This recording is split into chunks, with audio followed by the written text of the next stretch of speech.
Hello everyone, स्वागत है आप सभी का हमारे एग्जाम यूट्यूब चैनल में। तो आज की वीडियो में हम करने वाले हैं कंसेप्ट विद प्रैक्टिस। तो आज की वीडियो में मैं लेकर आया हूं आप लोगों के लिए नाउन के कंसेप्ट। तो हर एक कंसेप्ट को हम प्रैक्टिस के साथ समझेंगे, ठीक है। जैसे कि हमने सीरीज स्टार्ट कर रखी है कि हर एक कंसेप्ट को हम प्रैक्टिस के साथ जो है अपना करेंगे। तो स्टार्ट करते हैं। यदि आपने पहले की वीडियोज नहीं देखी तो जरूर देखिएगा। तो हर एक वीडियो में आपने जितने भी आपके टॉप इंपोर्टेंट कंसेप्ट हैं विद प्रैक्टिस जो आपके एग्जाम में आए हुए हैं और जो पूछे जा सकते हैं वो हम कवर करेंगे। तो स्टार्ट करते हैं। यदि आप चैनल को पहली बार देख रहे हैं तो चैनल को जरूर सब्सक्राइब कर लें। तो आज की वीडियो का पहला जो कंसेप्ट है, the jury are deciding the matter. तो यहाँ पर नाउन की हम बात कर रहे हैं। तो यहाँ पर आप देखिए जो जरी है यानी कि जो कलेक्टिव नाउन होता है, जो आदमियों से मिलकर बना होता है। तो यदि उसको देखिए कौन कौन से होते हैं आपके जरी, ऑडियंस, टीम, ठीक है। ये आपकी कुछ कलेक्टिव नाउन होते हैं जो आदमियों से मिलकर बने होते हैं। तो इनको हम क्या होता है सिंगुलर की तरह भी यूज करते हैं और प्लूरल की तरह भी यूज करते हैं। और कहां पर कब यूज करते हैं ये मैं आपको बताता हूं। देखिए, the jury are deciding the matter. यदि कलेक्टिव नाउन एक आदमी की तरह काम करे, सिंपल भाषा में हम बिल्कुल समझेंगे, यदि एक समूह और एक आदमी की तरह काम करे तो वो आपका हमेशा सिंगुलर होगा। कैसे? द जरी, जो जरी है उसने डिसाइड किया मैटर को, यानी कि मैटर को क्या कर रहे हैं वो डिसाइड कर रहे हैं, यानी कि सभी मिलकर काम कर रहे हैं, अलग अलग काम नहीं कर रहे हैं। तो उस केस में यहां पर हम इसको सिंगुलर मानेंगे और इज यहां पर हम यूज करेंगे। द जरी इज आप बोलेंगे डिसाइडिंग द मैटर। समझ में आ गया? तो ये आपके कुछ कलेक्टिव नाउन होते हैं, ऑडियंस होती है, आपकी टीम होती है। तो ये जो आदमियों से मिलकर बनती है तो इसको हम सिंगुलर और प्लूरल दोनों की तरह यूज करते हैं। दूसरा एग्जांपल देखिए, आपको क्लियर हो जाएगा। The audience have taken there seat. तो यहां पर जब भी हम मतभेद की बात करें या फिर प्रत्येक व्यक्ति की अलग अलग बात करें, तो ये दोनों चीज आपको याद रखनी है। यदि मतभेद की बात करें यानी कि इनके बीच में हम डिवीजन की बात करें, यानी कि जब ये एक मिलकर काम ना करें, मतभेद हो जाए इनके सभी के डिसीजन में, या फिर प्रत्येक व्यक्ति की हम अलग अलग बात करें, तो उस केस में ये सारे के सारे क्या हो जाएंगे? प्लूरल। अब देखिए सेम इसमें है, the audience have taken there seat, यानी कि जो ऑडियंस है हम क्या कर रहे हैं, प्रत्येक व्यक्ति की बात अलग अलग कर रहे हैं यहाँ पर कि सबने अब अपनी सीट ले ली है। तो उस केस में यहाँ पर ये प्लूरल हो जाएगा ऑडियंस, और उसके साथ हम क्या यूज करेंगे? हैव, ना कि हैज यूज करेंगे। तो ये सेंटेंस हमारा बिल्कुल ठीक होगा। क्लियर है सभी को? आई होप आपको ये चीजें अब क्लियर हो गई होंगी। यदि हम एक आदमी की तरह इनको मानकर चलेंगे यानी कि मिलकर डिसीजन लेंगे तो सिंगुलर, अगर मतभेद या प्रत्येक व्यक्ति की बात करेंगे तो ये क्या हो जाएंगे? प्लूरल हो जाएंगे। क्लियर है? आगे चलते हैं हम। अगला एग्जाम्पल है, कंसेप्ट है, I like the poetries of Byron and शैली। जो बायरन एंड शैली है इसकी जो पोइट्रीज है वो मैं लाइक करता हूं, पसंद करता हूं, ठीक है। तो आपके जो अनकाउंटेबल नाउन होते हैं ना, अनकाउंटेबल, जिनको आप गिन नहीं सकते, तो उनको हम सिंगुलर की तरह यूज करते हैं, उनके साथ एस और एस हम यूज नहीं करते हैं। तो इसी तरह से जो आपकी पोइट्री, सीनरी, इस तरह के वर्ड दो आपको याद रखने हैं, बहुत ज्यादा एग्जाम में पूछे जाते हैं। सीनरीज आपको देगा और पोइट्रीज आपको देगा।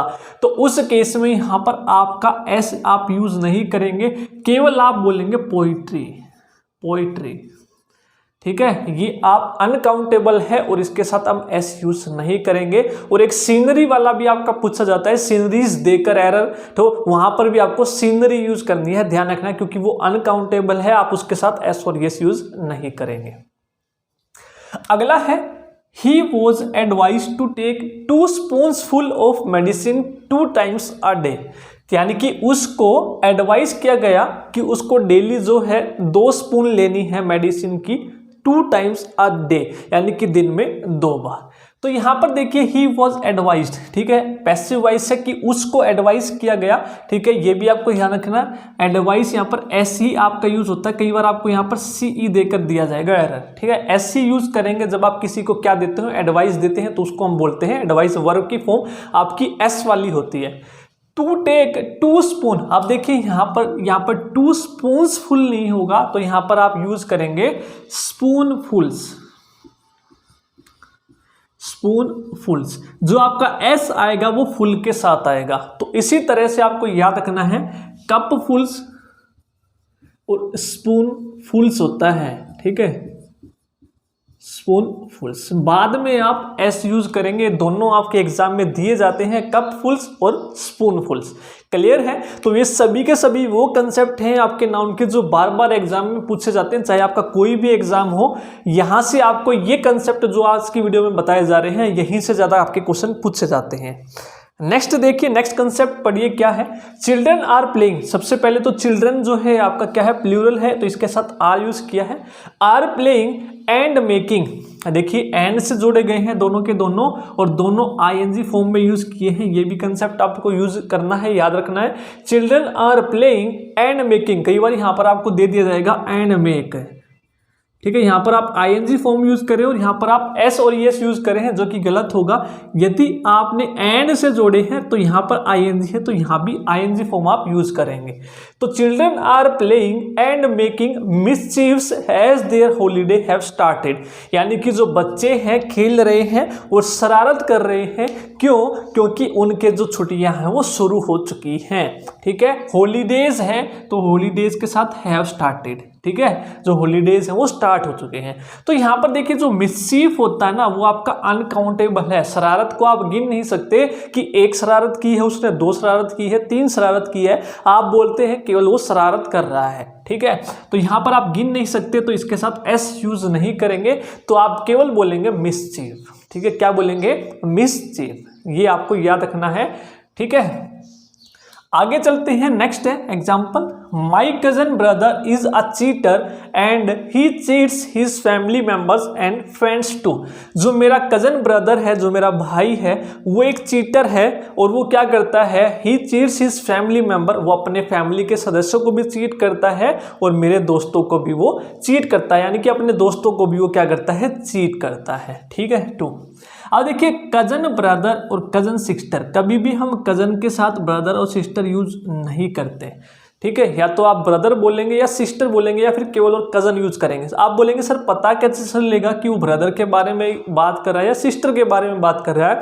वो पता चलेगा आगे सेंटेंस में। कैसे? माई cousin is a cheater and ही, तो यहां पर आपने क्या यूज किया है, ही, तो इससे साफ साफ बात हो रही है आप किसके बारे में बात कर रहे हैं, ब्रदर के बारे में, ठीक है। यदि यहां पर आप सिस्टर के बारे में बात कर रहे होते तो यहां पर सी यूज करते। क्लियर है सबको? तो यहां से हमारा क्लियर हो जाएगा, पहचानने वाला यहां से पहचान लेगा कि किसके बारे में आप बात कर रहे हैं। तो आप केवल बोलेंगे माई कजन। एग्जाम में बहुत बार एरर दी जाएगी, माई cousin brother, my cousin sister. तो कजन के साथ बोलने में आप कर सकते हैं, आपने देखा होगा बोलचाल की जो इंग्लिश है उसमें डेली यूज करते हैं माई cousin brother, he is my cousin sister. लेकिन इंग्लिश रिटन में आप ग्रामर में ये यूज नहीं करेंगे ब्रदर। और इसके साथ साथ चीटर आप बोलने में यूज करते होंगे, ही इज अ चीटर, ठीक है। लेकिन इंग्लिश में आप चीटर नहीं बोलते, आप बोलते हैं चीट। क्या बोलते हैं? चीट। तो चीटर की जगह यहां पर यूज करेंगे cheat. My cousin is a cheat and he cheats, ठीक है, his family members and friends too, ठीक है। क्लियर है सबको? आगे चलते हैं। यदि वीडियो पसंद आ रही है तो लाइक जरूर कीजिए, समझाया और समझ में आ रहा है तो वीडियो में कमेंट करके ज़रूर बताइएगा आपको ये जो सेशन है हमारा इसी तरह का कैसा लग रहा है। और यदि आपने हमारे टॉप 100 गोल्डन रूल्स की वीडियोस नहीं देखी है तो वो भी आप ज़रूर देखिएगा। प्रीवियस जो आपके एग्जाम हुए हैं वहाँ से आपके बहुत सारे कंसेप्ट डायरेक्ट पूछे गए हैं, ठीक है। मैराथन क्लास है आपकी इंग्लिश की, तो वहाँ पर आपको मिल जाएंगे टॉप 100 रूल्स। वहाँ पर हमने एक ही वीडियो में सभी के सभी कवर किए हैं। Next that house is built of stones. वो क्या कह रहा कि जो वो घर है वो किसका बना हुआ है? स्टोन्स का, पत्थरों का बना हुआ है। तो यहाँ पर जो स्टोन है आपका मटेरियल है और मटेरियल को हम क्या है, प्लूरल नहीं बना सकते, तो यहाँ पर हम एस यूज नहीं करेंगे। तो आप डायरेक्ट बोलेंगे मटेरियल जो नाउन होते हैं आपके, ठीक है, जो आपके द्रव पदार्थ होते हैं उसके साथ आप एस और ई एस यूज नहीं करते हैं। तो आप केवल बोलेंगे that house is built of stone, ठीक है। वो जो हाउस है वो पत्थर का बना हुआ है, इस तरह से आप बोलेंगे, ना कि आप स्टोन्स बोलेंगे, ठीक है। नेक्स्ट बात हम करते हैं, हाँ, यदि आप फेंकने की बात करें ना, उसने मुझ पर पत्थर मारा, 2 पत्थर मारे, वहाँ उस केस में आप यूज़ कर सकते हैं। लेकिन जब भी यहाँ पर बनने की बात आएगी, क्योंकि जो चीज़ मिलकर बनी हुई है आपको दिख तो नहीं रहा ना वो कि ईंट से बना हुआ कि नहीं बना हुआ है, तो उस केस में आपका ये सिंगुलर होगा। ठीक है, नेक्स्ट है ही says that a 2 miles walk always keeps him healthy and fresh। वो क्या कह रहा है, वह कहता है he says that, वो क्या कहता है a 2 miles walk कि ठीक है कि 2 मील की जो है आपकी वॉक always keeps him, हमेशा उसको हेल्थी और ताज़ा रखती है, वो ये कहना चाह रहा है। तो यहाँ पर देखिए सबसे पहले तो आपने आ यूज़ किया है, तो प्लूरल के साथ आप ए यूज़ नहीं करते हैं। तो यहाँ पर आप बोलेंगे he says that a 2 miles नहीं बोलेंगे, आप बोलेंगे 2 mile वॉक। ये आपको ध्यान रखना है, आ 2 mile वॉक होता है, आ 2 miles वॉक नहीं होता है। तो ये आपको ध्यान रखना है, ए 2 mile वॉक आप यूज करेंगे यहाँ पर। ठीक है, और हाइफेनेटेड जो आपके होते हैं उनके साथ हम प्लूरल यूज नहीं करते हैं। जैसे आपको एग्जाम में मिलेगा 5 स्टार्स, 5 स्टार्स होटल, तो वो 5 स्टार्स नहीं होता, 5 स्टार होता है। हाइफेनेटेड नाम के साथ हम कभी भी एस यूज नहीं करते, ये आपको ध्यान रखनी है। तो आप यहाँ पर बोलेंगे आ 2 mile वॉक। क्लियर है।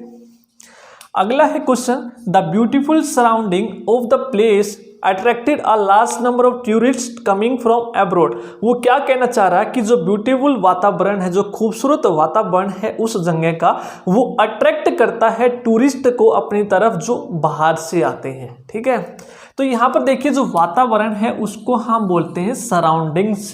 क्या बोलते हैं, सराउंडिंग्स बोलते हैं, ना कि सराउंडिंग। तो एस के साथ यूज करते हैं हम इसको। ठीक है, द ब्यूटीफुल सराउंडिंग्स बोलेंगे आप of the place attracted a large number of tourist coming from abroad. Clear है, तो जो सराउंडिंग्स होता है आपका वो एस के साथ आप यूज करेंगे। ये बहुत बार ये एग्जाम में दी गई है एरर, ये आपको याद रखना है।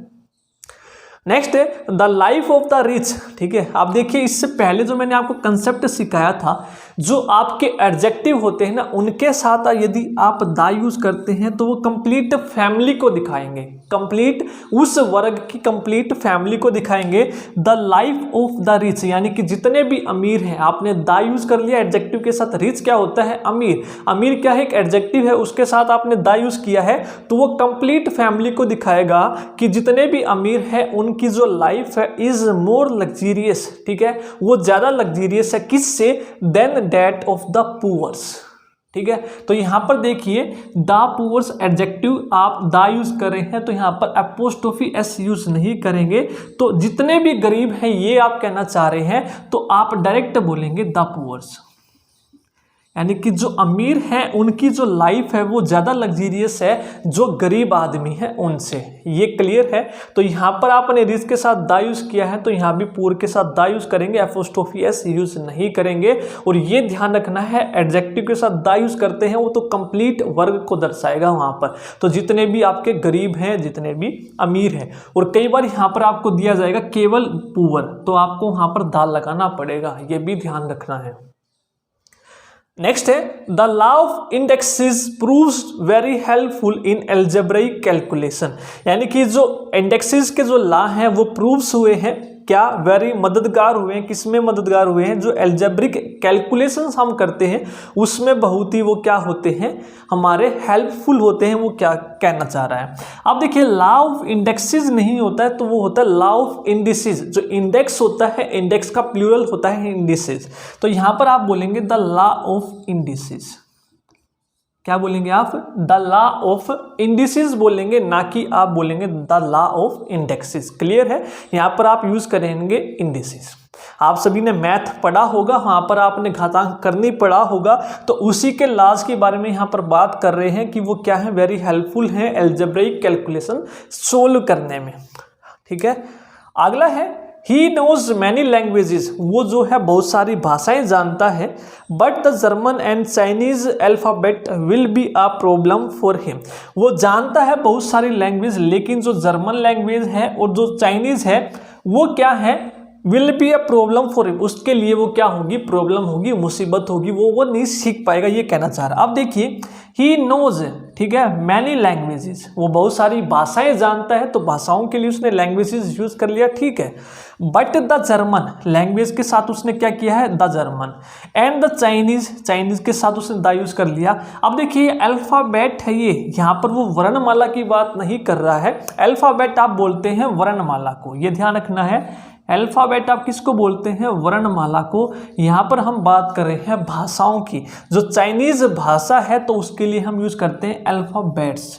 अल्फाबेट्स, वो एस वाला अल्फाबेट्स होता है जिसका मतलब क्या होता है, भाषा, ठीक है। The Chinese alphabets will be a problem for him, उसके लिए क्या होगी, प्रॉब्लम होगी।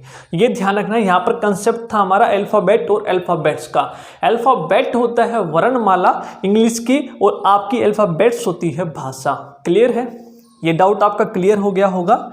नेक्स्ट है I have 2 pairs of shoes, मेरे पास क्या है, 2 जोड़ी शूज हैं, जूते हैं, जो भी कहना आप चाह रहे हैं। तो यहाँ पर देखिए जब भी आप न्यूमेरिकल एडजेक्टिव यूज करते हैं 2, 3, 4, 5 और उसके आगे आप नाउन यूज करते हैं तो वो आपका क्या आएगा, वो हमेशा आपका सिंगुलर आएगा।